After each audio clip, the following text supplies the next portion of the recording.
adalah kelas metode parsing yang menggunakan produksi alternatif. Jika ada ketika hasil penggunaan sebuah produksi tidak sesuai dengan simbol input, penggunaan produksi sesuai dengan nomor urut produksi rekursi kiri akan menyebabkan parsing mengalami looping tak hingga sesuai dengan nomor urut produksi. Metode brute force tidak dapat menggunakan grammar rekursi kiri, yaitu grammar yang mengandung produksi rekursi kiri atau leaf recursion. Metode recursive addition yang kedua. Ketentuan produksi yang digunakan metode recursive addition adalah jika terdapat dua atau lebih produk dengan ruas kiri yang sama, maka karakter dari semua ruas kanan produk tersebut tidak boleh sama. Kelas metode tanpa backup termasuk metode recursive addition adalah kelas metode parsing yang tidak menggunakan produksi alternatif ketika hasil akibat penggunaan sebuah produksi tidak sesuai dengan simbol input. Selanjutnya, teknik penelitian. Teknik penelitian adalah perilaku dan alat yang digunakan untuk menjalankan penelitian seperti observasi, pencatatan data, pemrosesan data, dan sebagainya. Selanjutnya, beberapa contoh teknik penelitian. Di sini, contoh pertama berdasarkan kuantitatif, yaitu survei dan kuesioner. Teknik ini merupakan salah satu wadah efektif dan efisien untuk mengumpulkan data secara numerik. Yang kedua, dataset statistik. Dataset yang digunakan biasanya dikumpulkan oleh pihak ketiga yang memiliki otoritas. Yang ketiga yaitu wawancara. Wawancara adalah proses pengumpulan data menggunakan informasi yang diberikan sejumlah pertanyaan untuk kepentingan penelitian. Yang selanjutnya observasi. Observasi melibatkan beberapa indera penelitian, terutama penglihatan, pendengaran, dan menangkap fenomena yang dapat dijadikan data penelitian. Terus yang kedua itu berdasarkan kualitatif. Teknik wawancara. Teknik wawancara yang digunakan dalam penelitian kualitatif adalah wawancara yang mendalam. Selanjutnya observasi. Seperti penelitian kuantitatif, dalam penelitian kualitatif, observasi juga menggunakan indera penelitian. Yang selanjutnya studi dokumen.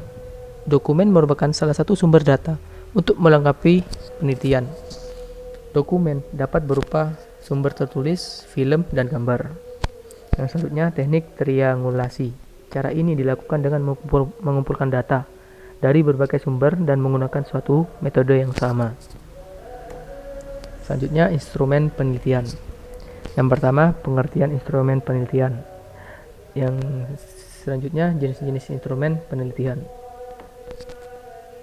Nah, di sini yang pertama pengertian instrumen penelitian adalah menurut Notoatmojo, instrumen sebagai alat-alat yang akan digunakan untuk mengumpulkan data yang terdiri dari beberapa bentuk seperti kuesioner, formulir, observasi, serta formulir-formulir lain yang berkaitan dengan pencatatan data, dan lain sebagainya.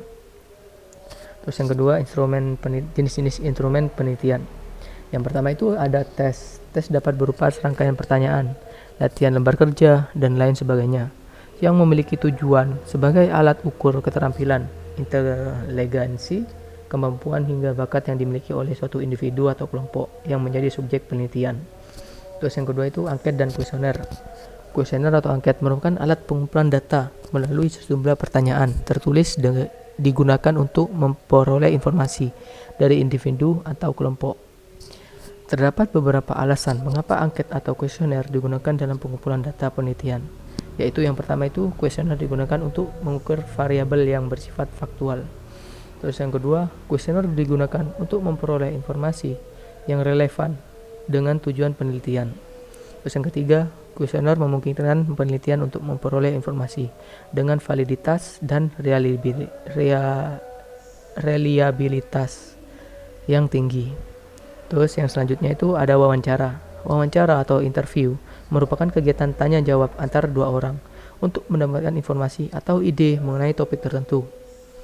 Wawancara digunakan oleh peneliti untuk menilai keadaan seseorang yang biasa tidak terjawab apabila hanya melalui angket atau kuesioner. Selanjutnya adalah observasi. Dalam melakukan observasi, terdapat pedoman atau panduan yang bisa disebut lembar observasi yang berisi daftar jenis kegiatan pengamatan.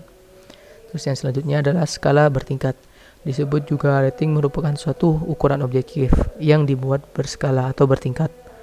Instrumen ini memudahkan penelitian untuk memberikan gambaran penampilan yang kemudian dapat menunjukkan frekuensi muncul sifat-sifat tertentu. Selanjutnya adalah dokumen instrumen penelitian, yaitu dokumen merujuk pada barang-barang tertulis. Yang selanjutnya Forum Group Discussion atau FGD. FGD biasanya disebut juga dengan diskusi kelompok terarah. Instrumen ini mengacu pada suatu proses di mana penelitian dapat melakukan pengumpulan data melalui beberapa kelompok di waktu yang bersamaan. Yang selanjutnya eksperimen. Dengan instrumen ini penelitian melakukan beberapa percobaan dalam laboratorium dan melakukan uji coba terhadap beberapa reaksi yang terjadi pada objek penelitian. Sekian dari saya. Mohon maaf kekurangan dan kelebihan salah katanya. Mohon dimaafkan. Wassalamualaikum warahmatullahi wabarakatuh. Terima kasih.